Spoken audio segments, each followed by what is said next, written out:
Welcome to the Healthcare Executive Podcast, providing you with insightful commentary and developments in the world of healthcare leadership. To learn more, visit ache.org. I'm your host, Amanda Wild. In this podcast episode, we are joined by Assistant Vice President at Wellstar Health System and founder of the Ethics Architect, Jason Lesandrini, and Susan Reeves, System Chief Nurse Executive at Dartmouth Health. Together, we'll explore the vital topic of ethics and healthcare organizations. Welcome to you both. Thank you so much for being here. Thank you. Thanks. Good to have you. Jason, starting with you as someone who leads strategy and implementation of ethics initiatives, what would you say makes someone an ethical leader? Thank you very much, Amanda, for having us today. And thanks, Susan, for being here with me and sharing this stage. Really excited to have this conversation. And I think it's a great way to start it off. What does it mean to be an ethical leader? And I started thinking about this a long time ago. We tend to think about ethical leaders and look to people that we've sort of idolized over time. And so you ask folks, who do you think are ethical leaders? You hear a lot of people stand out, Mother Teresa, Mahatma Gandhi, Martin Luther King. There's another folks. And so when you push and ask them what it is about those people, they'll start telling you oftentimes of characteristics about them. They're trustworthy, or they showed real concern and care for others, or they seem to be fair people. And I think that's right. I think that is right. I think there's one thing we've missed, though. The other thing that really is part of being an ethical leader is about certain behaviors. So when we start with ethical leadership, we definitely talk about people having certain characteristics and personality traits. And I think Linda Trevino would call this sort of the moral person that each of us are. And then there's this other thing, which she calls a moral manager, and I think she's probably right about this, which is about behaviors. There's about a set of key behaviors that we see ethical leaders do. And so during my time when I worked at the VA and beyond, I started thinking a lot about what those behaviors were, and they specified a number of them, and I think there's more to add. But it's things like, how do you set expectations around clear ethical practices, right? What behaviors do you do with your team to do that? How do you demonstrate that ethics is a priority to them? How do you use the right incentives to drive behavior? How do you participate in ethical decision making? It's not just that we have a certain set of characteristics, because I think we all have that. A lot of us have that. I don't want to say everybody has it, but a lot of us have these great characteristics. But it's also the way we act too. So thinking about being a moral person and being a moral leader, and when you combine those two things together, what I think you get is I think you get good ethical leaders. So as we're talking about key behaviors and actions versus characteristics or personality traits, Susan, you're a leader responsible for setting the strategic direction for nursing across the Dartmouth Health System. Can you break down for us a leader's ethical decision-making process? What are the steps involved in your process? So, Amanda, so important to answering your question is always to understand that a lot of the decisions we make in our day-to-day work actually have ethical dimensions to them. And so the ability to apply the ethical decision-making process to what seems like everyday decisions, staffing shortages, vendor selection, et cetera, many of those have ethical dimensions to them, and so very easily relate to using an ethical decision-making process. All of us learned the problem-solving method when we went to elementary school, and so the ethical decision-making process is very, very similar. One usually starts out by making sure that there's just an excellent identification of the problem, and as some ethics authors put it, you got to get the story straight. And that means often talking to a lot of different people about their perceptions of what they think the challenge is that is in front of them. Next is to actually identify the exact ethical problem. Leaders face problems all the time, and sometimes people might actually characterize problems as ethical problems, but they're really legal problems or compliance problems or something like that. So understanding what constitutes an ethical problem is sort of part of that. This can actually, emerge from having values in conflict, having violations of codes of ethics or codes of conduct. It can be policy and procedure violations, and oftentimes the very hallmark of the fact that you've got an ethical challenge in your midst is the level of distress that an organization or a group is feeling about something.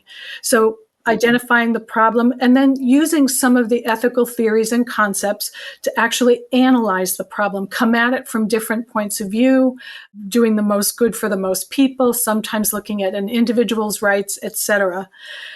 Exploring alternatives is an important part. So being really creative and thinking about what are the different ways that we might be able to move through this process, actually completing the action or recommending the response that you want to make. And then finally, two things that are often overlooked, I think, as part of this process is to step back and evaluate, how did that go? Did the outcome produce what we were hoping that it would produce? Did the process work as well as we wanted it to work? And if not, how would we improve the next time?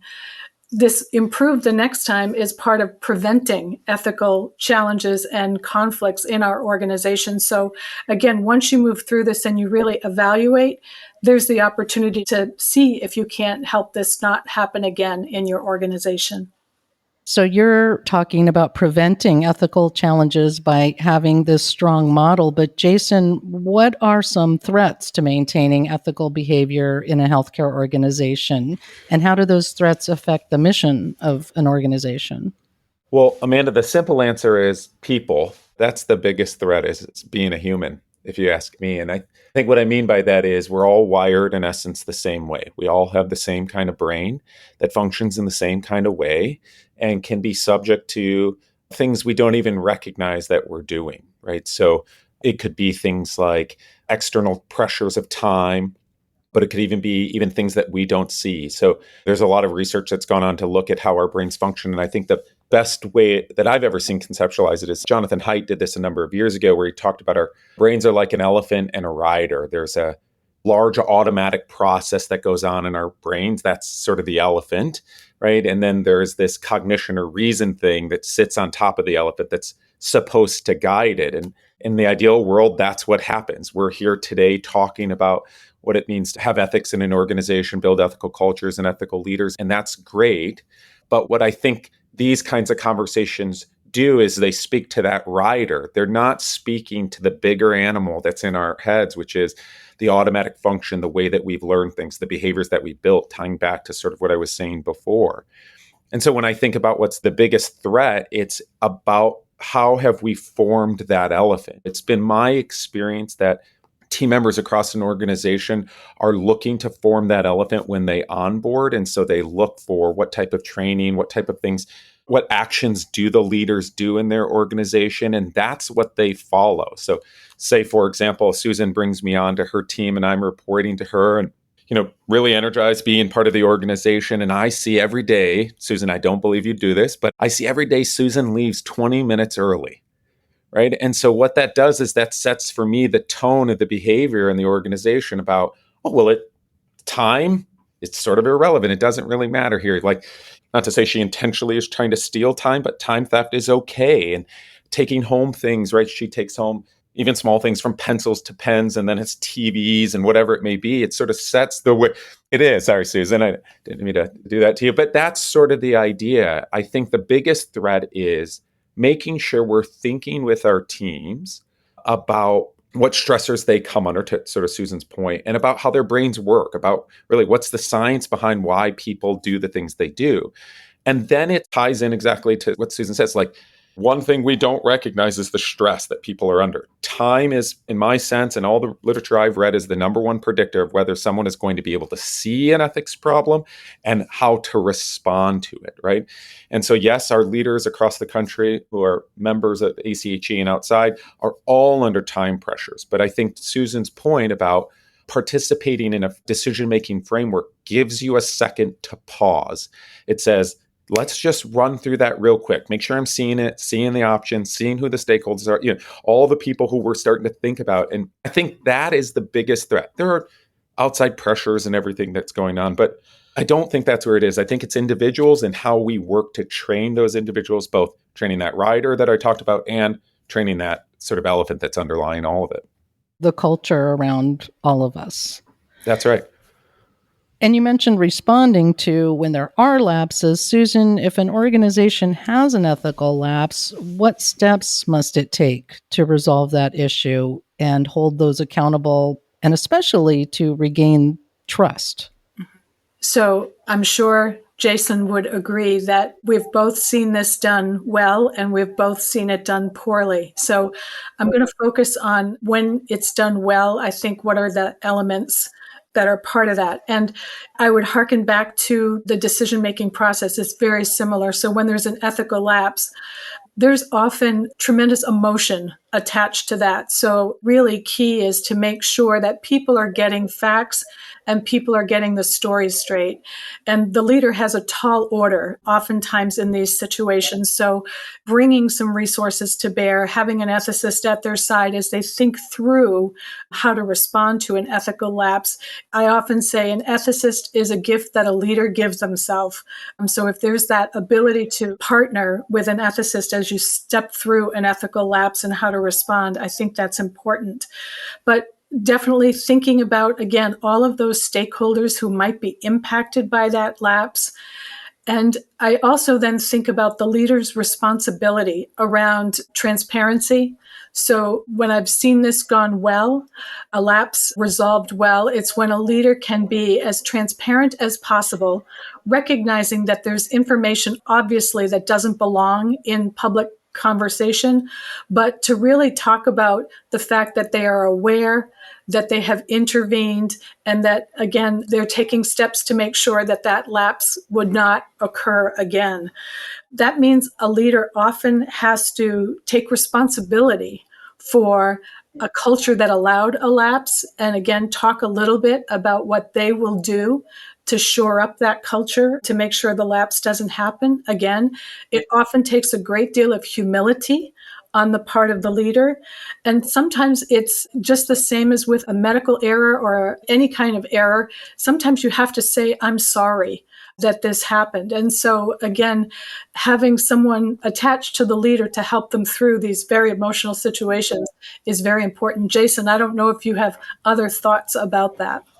I think you're spot on, Susan. I think that's exactly right. Now, listen, I'm a little biased working in the ethics space myself, as you, Susan. And so think that having resources available to team members to help address those things.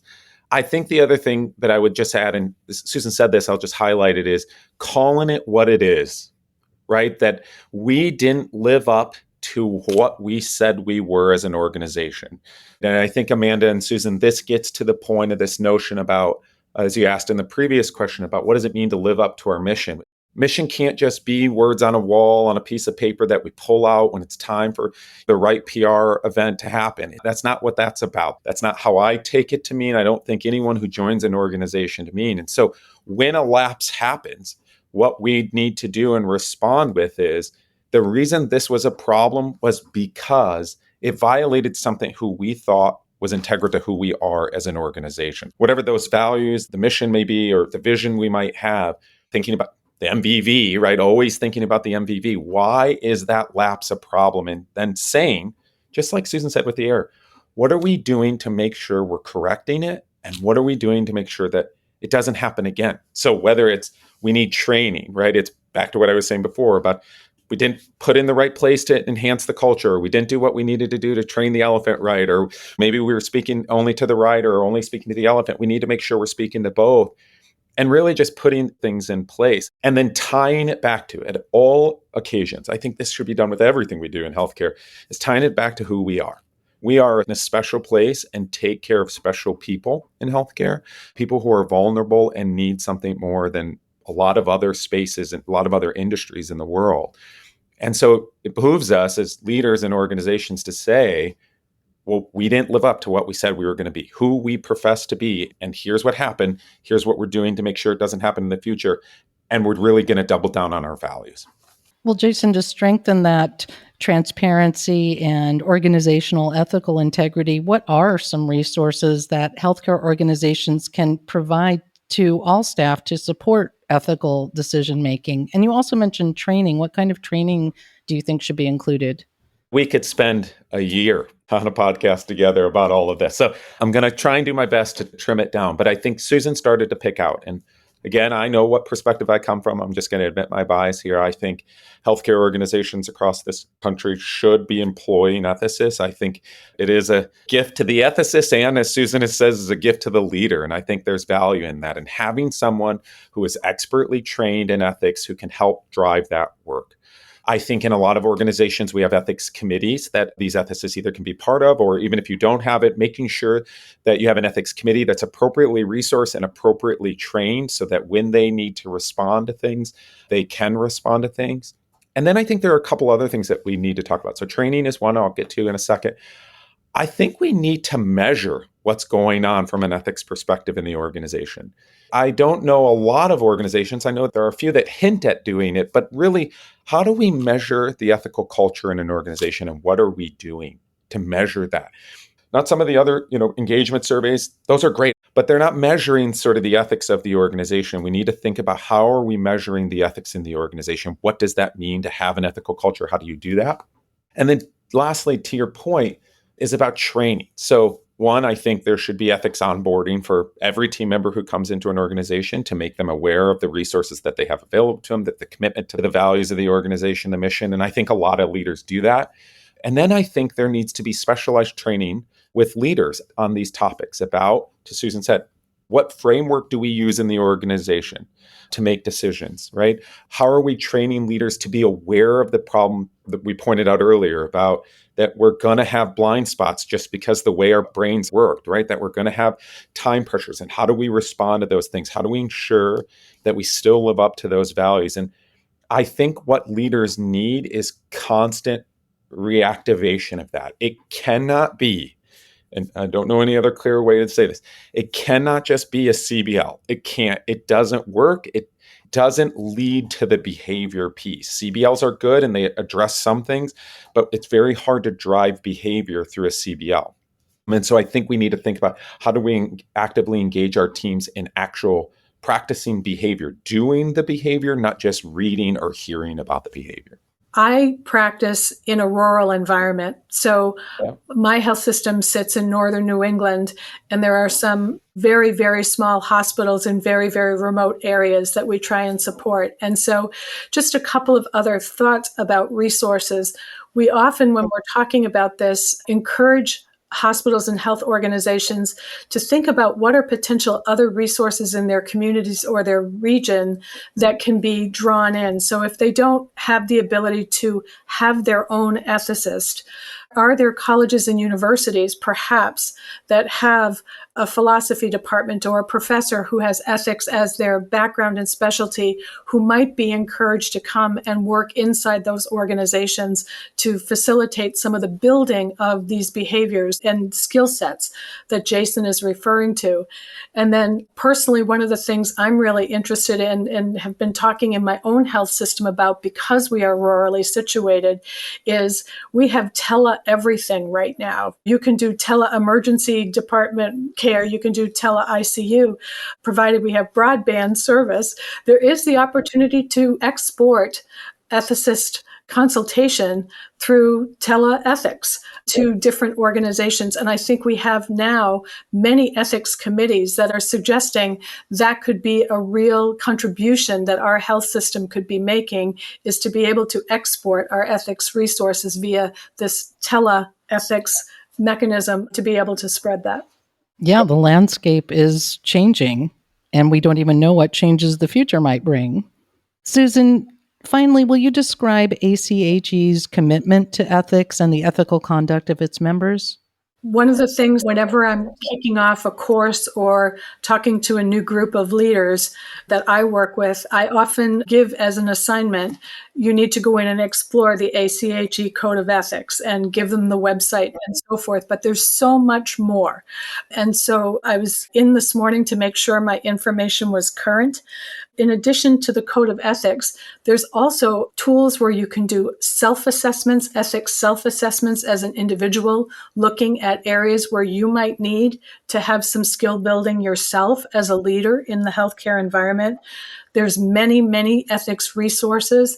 And then again, there's also policy statements that are on the website available for everybody. It's not behind any firewall or anything. They're just out there. And so things like how to create ethical cultures, policy statements on how to move through a reduction in force, what to do if you are confronted by an impaired healthcare executive, and many, many more. So really easy to navigate. If you type in ACHE or American College of Healthcare Executives, and you move to the About ACHE tab and take our story and our commitments, it brings you to this just wealth of resources. So I think this is a commitment that ACHE makes to its community and its membership to actually keep these resources updated. And probably the other thing I would just add is in the Healthcare Executive Journal that they publish every other month, they often have an organizational ethics column that Jason and I often contribute to keep their membership aware of what are some of the more contemporary issues in healthcare ethics. So I think ACHE makes a tremendous contribution in this field, and we're really lucky that they do. Read Susan's pieces, everybody. That's what we should go do. And I'll self-plug mine too, but definitely read Susan's pieces. I think the other thing that's really fascinating about ACHE too, Amanda, is Deb Bowman. So thinking about how she stands out for ACHE for ethics. She recently just wrote a piece. There's lots of things that come out through LinkedIn, social media, through ACHE that are about this topic, about ethics, about living with your values, about challenging times, whatever, 10 years ago, 20 years ago, now, whatever. It's been constant through ACHE and the leadership of ACHE sort of connecting back to those things. I've taught at clusters, I've presented at Congress. There are lots of other places where folks can plug in and start to see more ethics stuff happening just to stay abreast of the things that are going on in the field. And kudos to the commitment by ACHE for that.